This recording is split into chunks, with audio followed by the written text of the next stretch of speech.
Good morning, children. How are you all? Hope you are all doing well. I know we are under the situation of the natural calamities, so the entire world is suffering from the natural calamitous disease of COVID-19.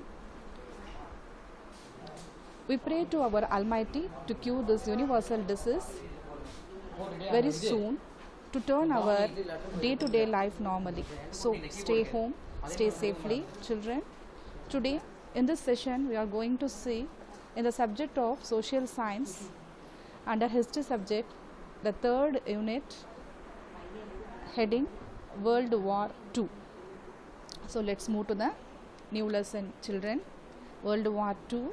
In this lesson we are going to know about to acquaint ourselves the political and economic development after World War I, which ultimately led to World War II. And next we are going to know about under the course of war in general, in particular, to learn the main events which were turns as a turning point in the war. And thirdly, we are going to know the effects of World War II. Under that, rise of the United States and the USSR as the two superpowers, how it turned. Beginning of the age of nuclear weapons and high defense spending. And next we are going to know about establishment of international agencies to promote peace and development in all countries. And next we are going to understood in this lesson about the Holocaust. Holocaust means here it is a sufferance which undertaken as a name of a fire incident. So நெருப்பினாலான முழு நாசம் அப்படின்னு சொல்கிறோம் இல்லையா. So that is took places as in a Germany land to the races of Jews under by the party of Nazi party. That means Hitler periodல ஜூஸுக்கு நேர்ந்த கொடுமைகளை பற்றி holocaust அப்படிங்கிற டைட்டிலில் நீங்கள் பார்க்க போகிறீங்க. And next you are going to know about that the creation of the state of Israel as a homeland of Jews during the period of Germany period. And next you are going to know about the international organization established after the war to create a new international order, United Nations and its associated international organizations, World Bank and its agencies. Next, International Monetary Funds and its objectives. In this lesson you are going to know. At last you are going to know in this lesson the welfare state of Western Europe after World War II. Yes, children, let's we move to that main topic of introduction of this lesson. You know very well, this world have faced a tremendous war is called as World War I before of introducing of World War II. So the first half of the 20th century witnessed two wars which devastated the entire world. World War I was fought from 1914 to 1918, and the time of World War II began in 1939 and it is ended in 1945. So its period is nearly 5 years. It took place World War II and World War I has took place nearly 1914 to 1918. Next, children, in these two wars were referred as a universal word, a world wars. The total number of death in the war is occurs as estimately nearly 20 millions, of whom 9.7 millions were soldiers in this, and 21 million were wounded under this war. So, in World War II, the death toll was nearly 24 million military personnel and nearly 50 million civilians were injured. Germany's allies were Italy and Japan in World War II. Germany's allies means what? Allies means they are helping the country. Germany's helping country is Italy and Japan in World War II especially. In addition, the terrible human cost, the financial cost of War II was also huge. During this period, human cost and financial cost were hugely took places. So, மனித இழப்புகளும் நிதி இழப்பு, பணம் இழப்புகளும் இந்த world வாரில் ரொம்ப அதிகமாகவே இருந்துச்சு. It was 5 times higher than the figure of World War I. அதாவது வேர்ல்டு வார் 1 நடக்கும்போது ஏற்பட்ட செலவை விட 5 மடங்கு அதிகமான செலவுகள், பண இழப்புகள் இந்த வேர்ல்டு வார் 2ல நிகழ்ந்திருக்கு அப்படின்னு தான் இந்த இன்ட்ரடக்ஷனில் நீங்கள் பார்க்குறீங்க. During the world war 2, unprecedented level of brutality against non-combatant civilian population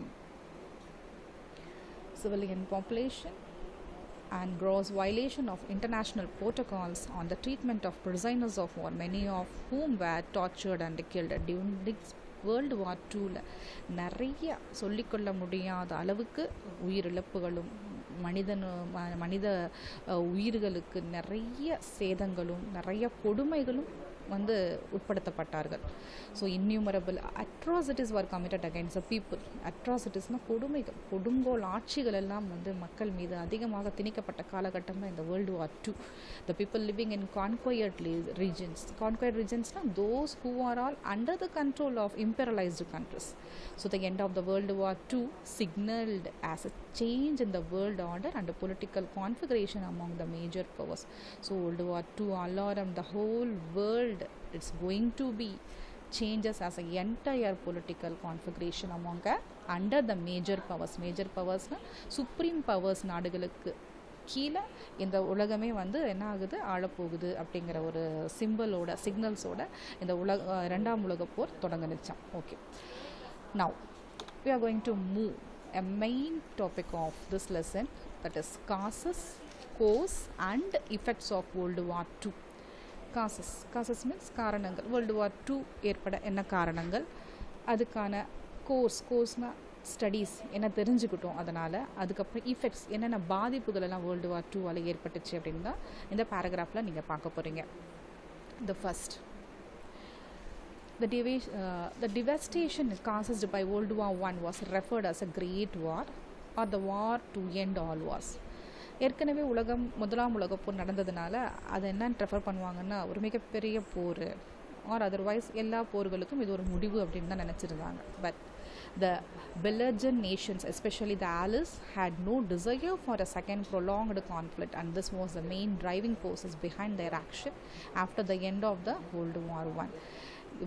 முதலாம் உலக போர் நடந்து முடிஞ்சிருச்சு, அதனால் பாதிப்புகள் நிறைய அதிகம் இருந்துச்சு. திரும்பவும் எந்த ஒரு நாடுகளும் இன்னொரு இழப்புகளுக்கு தயாராக இல்லை. இருந்தாலும் கூட இந்த முதலாம் உலக போரில் இழந்த சில விஷயங்களே இரண்டாம் உலக போருக்கு காரணமாக இருந்துச்சு. அதில் ஒன்று என்னன்னு பார்த்தீங்க அப்படின்னா, ஜெர்மனியுடைய பழித்தீர்க்கும் படலம் அப்படின்னு சொல்லுவாங்க. அதாவது ஜெர்மனி தான் இழந்ததை, முதலாம் உலக போரில் இழந்ததை திரும்பவும் இரண்டாம் உலக போரை ஏற்படுத்தி அதன் மூலமாக அடையணும் அப்படின்னு நினச்சது தான் அதனுடைய main causes. So second world war ஏற்படுறதுக்கு ஜெர்மனியோடைய that is resurgent of Germany and another one reason என்னன்னு பார்த்தீங்கன்னா fast developing of Japan also. Okay, next failure of League of Nations. இதில் பார்த்தீங்கன்னா ஃபெயிலியர் ஆஃப் லீக் ஆஃப் நேஷனில் the treaty also set up the League of Nations. the treaty வந்து என்ன பண்ணியிருக்காங்க, ஒரு ஒப்பந்தம் பண்ணியிருக்காங்க, லீக் ஆஃப் நேஷன்ஸ். இப்போ நாடுகளுக்கு இடையே, உலகத்தில் இருக்கக்கூடிய நாடுகளுக்கு இடையே ஏதாச்சும் பிரச்சனைகள் அப்படின்னா அந்த நாடுகளுக்கு மத்தியஸ்தரமாக இருந்து ஒரு ஆர்கனைசேஷன் அந்த பிரச்சனைகளை தீர்த்து வைக்கணும். ஸோ அப்படி ஒரு இடத்துல இருந்தது தான் எது அப்படின்னா லீக் ஆஃப் நேஷன். ஒரு கூட்டமைப்பு நாடுகள், மெம்பர்ஷிப் கண்ட்ரிஸ் எல்லாம் ஒன்றா சேர்ந்து மெம்பர் கண்ட்ரிஸ்க்குள்ளார ஏதாச்சும் இரு நாடுகளுக்கு இடையே பிரச்சனை அப்படின்னா அந்த நாடுகளுக்கு இடையே மற்ற நாடுகள் நடுவில் மத்தியஸ்தரம் பண்ணி அதை ப்ராப்ளத்தை க்யூர் பண்ணுமா. So it is called as a group of nation as together is known as league of nation. அப்படி தான் கொண்டு வந்தாங்க. அந்த பிரச்சனைகள் பார்த்திங்கன்னா மிலிட்ரி அக்ரெஷனாக கூட இருக்கலாம், அந்த நாட்டினுடைய இராணுவ பிரச்சனைகளாக இருக்கலாம். Okay, the United States was not interest. ஆனால் இந்த விஷயங்களை லீக் ஆஃப் நேஷனில் யுனைடெட் ஸ்டேட் அமெரிக்கா என்டர் ஆகிறது விருப்பப்படலை. So or any role in European பாலிட்டிக்ஸ்லையும் அரசியல்லையும் தலையிடுறதுக்கும் அமெரிக்கா விரும்பலை. அதனால் அது தனித்துவமாகவே இருந்துச்சு. ஸோ த ட்ரெடிஷ்னல் ஐசோலிஸ்ட் அப்ரோச்சவே அது ஃபாலோ பண்ணிச்சான். So therefore the United States did not become a member. அதனால் லீக் ஆஃப் நேஷனில் யுனைடெட் ஸ்டேட் மெம்பராக இல்லை. So you have to be notified this one children. United ஸ்டேட்ஸில், அதாவது லீக் ஆஃப் நேஷனில் யுனைடெட் ஸ்டேட்ஸ் மெம்பராக இல்லை, நான் மெம்பராக இருந்துச்சான்.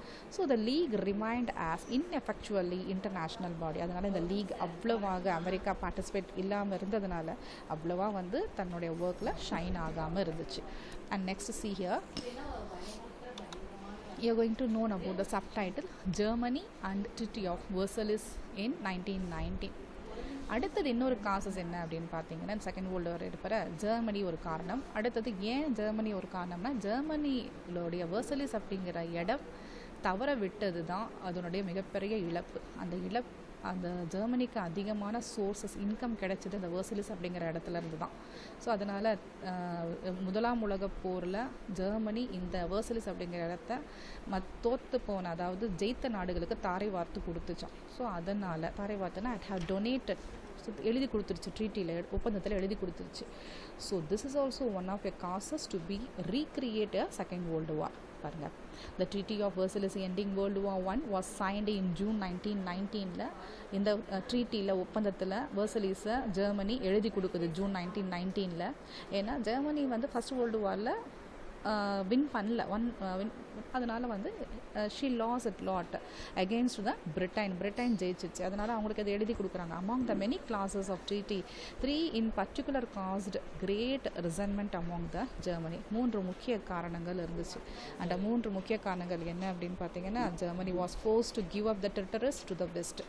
ஒன்று, ஜெர்மனி வெஸ்ட் சைடில் என்னென்ன இடங்களெல்லாம் யூரோப்பியன் வெஸ்ட் சைடில் டெரிட்டரிஸ் பிடிச்சதோ அதெல்லாம் திருப்பம் கொடுக்கணும். அதாவது நார்த் ஈஸ்ட் ஆஃப் ஜெர்மன் பார்டர்ஸை பிரிட்டனுக்கு கொடுக்கணும் அப்படிங்கிறதும். அடுத்தது ஜெர்மனி ஹேட் டு டிஸ்ஆர்ம்னா என்ன, அபாயகரமான அணு ஆயுதங்களை ஜெர்மனி பயன்படுத்தக்கூடாது. அடுத்தது was allowed to retain only a very restricted and force. அதே நேரத்தில் the restricted force, ஒரு கண்ட்ரோல்டு ஃபோர்ஸ், ஒரு லிமிட்டேஷன் ஆஃப் ஃபோர்ஸஸ் ஆஃப் ஆர்மியோடைய ஃபோர்ஸஸ் மட்டும்தான் யூஸ் பண்ணும். அதாவது ஆர்மி, நேவி அண்ட் ஏர் ஃபோர்ஸஸில் ஒரு லிமிட்டேஷன் இருக்கணும் அப்படிங்கிற கண்டிஷனுக்கு அது ஆளாகுது. அடுத்தது தேர்ட் ஒன்னா, as a reparation for the war.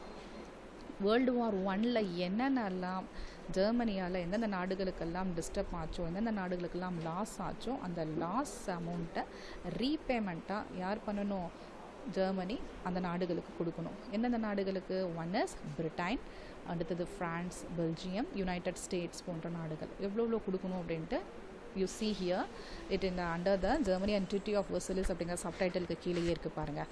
That is Germany have to pay $10 billion to Britain and Germany had to pay $15 billion to United States. The same way France and Belgium also getting the reparation amount nearly $33 billions வந்து வாங்குற மாதிரி இருந்துச்சு. Totally the entire payment $85 billion வந்து Germany மற்ற நாடுகளுக்கு இதனால் world war 1ல் disturb ஆன நாடுகளுக்கு கொடுக்குற மாதிரி இருந்துச்சு. பட் ஆனால் ஜெர்மனியால் அந்த அளவுக்கு அமௌண்ட்டை பேர் பண்ண முடியல. So she was only allotted nearly $25 billion தான் அப்ராக்சிமேட்டாக கோல்டு மார்க்ஸாக கொடுத்து தன்னுடைய கடனை தீர்த்துச்சான். ஓகேவா? Yes, these are all the causes. அதாவது இதுதான் வந்து காரணம். திரும்பவும் 2ஆம் உலகப் போர் இதெல்லாம் மனசில் வச்சுருந்துச்சு ஜெர்மனி, வச்சுருந்து திரும்பவும் வந்து தன்னுடைய எதிர் நாடுகளுக்கு போட்டிகளாக பல போர்களை தொடுத்துச்சான். Okay, next we are going to see about the post-war Germany. Okay, yes.